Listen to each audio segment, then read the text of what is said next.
আপনি নাকি বলেছেন মদিনায় দোয়া কবুল হয় না, কথাটা কতটুকু সত্য? কথাটা পুরাই মিথ্যা। মদিনায় দোয়া কবুল হয় না এই কথা কোনো কাট্টা ফাসেকও বলতে পারে না।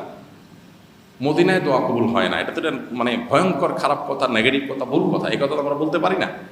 কিন্তু আমাদের নামে এটা বাজারে আছে, মার্কেটে আছে, যে আমরা নাকি বলছি মদিনায় দোয়া কবুল হয় না। দেখুন, পরিকল্পিতভাবে অনেক সময় দেখা যায় যে এ ধরনের একটা কথাকে বিকৃত করে পরিবর্তন করে যার যার সুবিধা অনুযায়ী সেটাকে ব্যবহার করা হয়। বিশেষ বিশেষ টার্গেটকে সামনে রেখে হয়তো এই মানুষ এই ধরনের কাজ করে। এক্ষেত্রে আমাদের যে বক্তব্য ছিল সেটা খুবই পরিষ্কার। সেটা হলো যে হজ এবং ওমরা করতে গিয়ে আমাদের দেশ থেকে যারা যান মক্কাতে, মদিনাতে, দোয়া কবুলের বিশেষ বিশেষ জায়গাগুলো কোনগুলো সেগুলো সম্পর্কে হয়তো কোনো প্রশ্ন আসছে বা আলোচনা আসছে প্রসঙ্গত, তখন আমরা বলেছি যে দোয়া কবুলের যে জায়গাগুলোর কথা কোরআন এবং হাদিসে বলা হয়েছে স্পেসিফিক, যে এই জায়গায় যে কোনো ব্যক্তি যে কোনো সময় দোয়া করলে বা বিশেষ সময় দোয়া করলে দোয়া কবুল হয়, সেই জায়গাগুলোর ভিতরে একটা হলো মাতাফ, একটা হলো সাফা, একটা হলো মারওয়া, একটা হলো জামরাতের পরবর্তী জায়গা মুজদালেফা, মাশারে হারাম, তারপরে আরাফাতের ময়দান। এই দোয়াগুলো, এই জায়গাগুলো দোয়াগুলো দোয়া কবুল হয়। এরকম আরও অনেকগুলো জায়গার কথা হাসান রহমতুল্লাহ সহ অনেক সালাফগণ কোরআন হাদিসের আলোকে উল্লেখ করেছেন যে এতগুলো জায়গাতে স্পেসিফিক যে এই জায়গাগুলোতে দোয়া কবুল হয়। কিছু কিছু জায়গা আছে এগুলোতে সবসময় দোয়া করলে দোয়া কবুল হয়, আর কিছু কিছু আছে নির্দিষ্ট কাজের পর, যেমন জমারাতে পাথর মারার পর সেখানে দোয়া করলে দোয়া কবুল হয়। তো এই যে দোয়া কবুলের জায়গাগুলো আছে এগুলো বলতে গিয়ে আমরা বলেছি যে এরকম জায়গাগুলোর ভিতরে মদিনাতে কোনো স্পেসিফিক জায়গা কোরআন হাদিসে এরকম বলা হয় না যে এই জায়গায় দাঁড়িয়ে দোয়া করলে দোয়া কবুল হবে আলাদা করে। তবে পৃথিবীর অন্য যে কোনো জায়গায় যেরকম দোয়া কবুলের সম্ভাবনা আছে, মদিনায় দোয়া করলে দোয়া কবুলের শুধু সম্ভাবনা নয়, জোরালো সম্ভাবনা আছে। নবী করিম সাল্লাল্লাহু আলাইহি সাল্লাম মদিনার বহু জায়গায় আল্লাহর কাছে বহু দোয়া করেছেন না, সাহাবীরা করেছেন না, সেগুলো কবুল হয় নাই। তাহলে মদিনায় দোয়া কবুলের কোনো জায়গা নাই, এই কথা বলা তো খুব জঘন্য কথা। এটা তো কোনো মুসলমানই বলতে পারে না, আমরা কীভাবে বলবো? নাউজুবিল্লাহ। মদিনায় দোয়া কবুল করলে দোয়া কবুল হবে না, বা দোয়া কবুলের কোনো জায়গা নাই। দোয়া কবুলের জায়গা তো আমি এখানে করলে দোয়া কবুল হতে পারে না? সেখানে মদিনা নবী সাল্লাল্লাহু আলাইহি ওয়াসাল্লাম শহরের যে ফজিলত আছে, হাদিসে যে মর্যাদার কথা বলা আছে, সে কারণে এখানে তো দোয়া কবুলের সম্ভাবনা আরও বেশি। আমরা বলেছি দোয়া কবুলের যে স্পেসিফিক জায়গা আছে হাদিসে, কোরআনে, ওই জায়গাগুলোর ভিতরে মদিনায় কোনো স্পেসিফিক জায়গার কথা বলা হয় না যে মদিনায় উহুদ পাহাড়ের উপর দাঁড়িয়ে দোয়া করলে দোয়া কবুল হবে, অথবা মসজিদ নববীর অমুক পাশে যায় দোয়া করলে দোয়া কবুল হবে, বা অমুক জায়গা, এরকম কোনো জায়গা মিনাতে, মুজদালিফাতে, আরাফাতে বা আপনার সাফাতে, মারওয়াতে যেরকম আছে, মদিনাতে ওইরকম স্পেসিফিক কোনো জায়গা দোয়ার জন্য আলাদা করে হাদিসে বলে দেওয়া হয় নাই। আমরা সেটা বলেছি। তো ওইটাকে একটু ঘুরিয়ে পেঁচিয়ে আপনার নিজের মতো করে ব্যাখ্যা করে অনেকে হয়তো ভুল কথা দাঁড় করাচ্ছেন। আল্লাহ তাদেরকে হেদায়েত দান করলে আমরা দোয়া করি। আমরা অনেকে মনে করি ইসলামের নামে মিথ্যা কথা বলা জায়েজ আছে, বিশেষ করে যখন কারোর সাথে কারোর মত পার্থক্য থাকবে তখন মনে করি এর গোষ্ঠী উদ্ধারের জন্য একটা ডাহা মিথ্যা কথা বললো কি আছে, শুধু সেটা না, একটা গালি দিলেও সেটা জায়েজ আছে। এবং অনেকে মনে করে জায়েজ না, শুধু সওয়াব আছে। বুঝে আসছে কথা?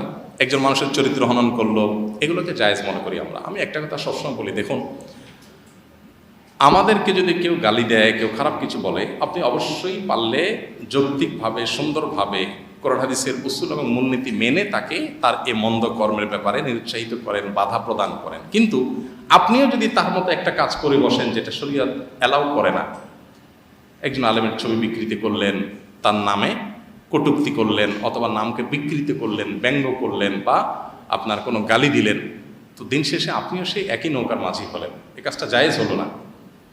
এই জন্য আমি বলি যে কোনো আলেমের অনুসরণ যদি আপনাকে এই রকম ভুলভাল কাজ, গুনাহের কাজ করতে উদ্বুদ্ধ করে, তাহলে আপনার সেই আলেম বা সেই ইসলামের শিক্ষকটাই পরিবর্তন করা উচিত, যে আপনাকে শিখাইছে এই পথে ইসলামের সেবা করতে হয়।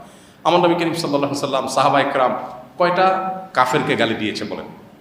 কত কাফের নবী সাল্লাল্লাহু আলাইহি সাল্লামকে আঘাত করেছে, কত কিছু করেছে। নবী সাল্লাল্লাহু আলাইহি সাল্লামের সাথে তাদের যখন জেহাদ হয়েছে, তারা লড়াই করেছেন, কিন্তু গালি দিয়েছেন, মুখ খারাপ করেছেন সাহাবীরা, কয়টা দেখাতে পারবেন? আছে যে তাদের নিয়ে গালিগালাজ করেছেন, তাদের নামে মিথ্যাচার করেছেন? একটাও দেখানো যাবে?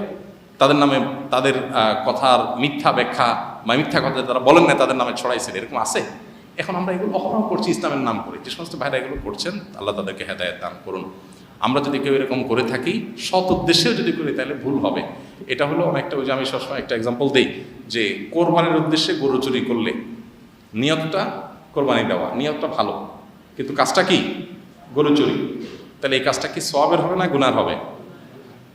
কেন? উনি তো ভালো নিয়ত করছেন, আল্লাহর নামে কোরবানি করছেন, আবার কোরবানি করে এক টুকরা গোস্ত নিজে খান নাই, সব গরিবে দিয়ে দিয়েছেন, তারপরও কি হবে? গুনাহ হবে, কারণ কাজটা কি? চুরি।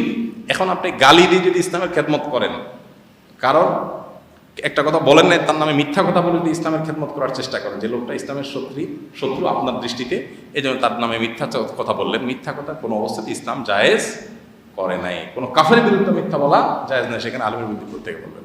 আল্লাহ তাআলা আমাদেরকে হেদায়েত দান করুন। ইসলাম নিয়ে যারা আমরা ভাবি, কথা বলি, পক্ষ বিপক্ষে বিভিন্ন গ্রুপের, সব গ্রুপের মধ্যে কমক বেশি হোক এই টাইপের লোকজন আছে যে পাল্টে মিথ্যা কথা বলা, চরিত্র হনন করা, নাম বিকৃত করা, ছবি বিকৃত করা, বাজেভাবে সেগুলোকে উপস্থাপন করা। আল্লাহ তাআলা আমাদেরকে হেদায়েত দান করে। ইসলামকে না বোঝার কারণে আমরা এই ভুলগুলো সাধারণত করে থাকি। সেলফি এখন মহামারীর আকার ধারণ করেছে, এটাকে অনেকে মানসিক রোগও বলছেন, অথচ আপনারা নিজেরাও বিভিন্ন সময় সেলফি অ্যালাউ করছেন, এ বিষয়ে কিছু বলবেন?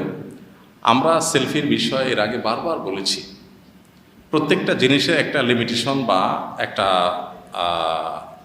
প্রত্যেকটা জিনিসের একটা সীমা জ্ঞান, মাত্রা জ্ঞান থাকা দরকার।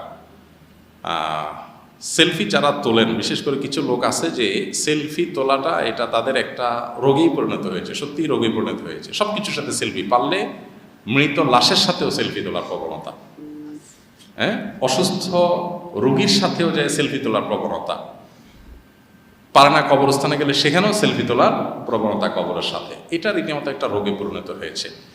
আমাদের সাথে কেউ সেলফি তুলতে আসলে, আমি ব্যক্তিগতভাবে আমার কথা বলি, আমি খুবই মনোকষ্ট নিয়ে সেলফি তুলি। না তুললে অনেক সময় ভুল বুঝবে, রাগ করবে, ইসলামের দিকে আসতে গিয়ে আরও দূরে সরবে। এসব কারণে নিরুপায় হলে কখনো হয়তো আমরা সেলফি তোলার সুযোগ দিই কাউকে, কিন্তু বেশিরভাগ ক্ষেত্রে আমরা চেষ্টা করি বিরত রাখার, মুখে বলার, খুব বেশি হয়তো হার্ড লাইনে যাই না, এতটুকু। বাকি ওলামা ইকরামের সাথে সাক্ষাৎ হলে, পরিচিত আলেমদের সাথে সাক্ষাৎ হলে আমাদের উচিত হলো তাদের দোয়া নেওয়া, সেলফি না। সেলফি নেওয়াটা এটা আমাদের তাকওয়ার পরিপন্থী কাজ। সাধারণত তাকওয়া পরিপন্থী কাজ। কারণ সেলফি তোলা হয় সাধারণত কি জন্য?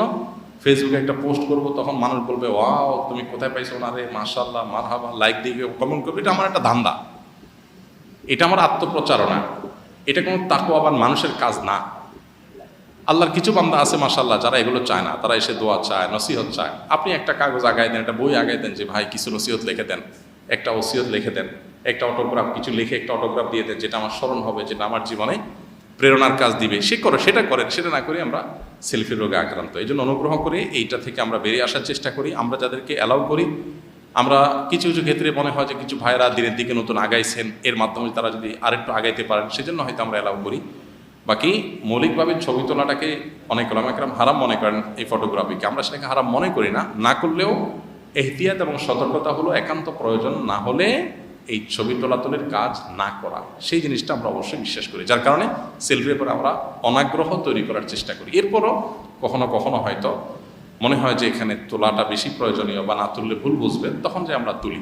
তবে আপনাদেরকে আমরা অনুরোধ করবো আপনাদের মাধ্যমে, যাতে করে ওলামা ইকরামকে দেখে এই সেলফি না তুলে চেষ্টা করি যেন আমরা যথাসম্ভব ওলামাদের কাছ থেকে দোয়া নেওয়ার, নসিহত নেওয়ার, তাদের কাছ থেকে গাইডলাইন নেওয়ার, এই জিনিসগুলো আমরা চেষ্টা করবো ইনশাআল্লাহ।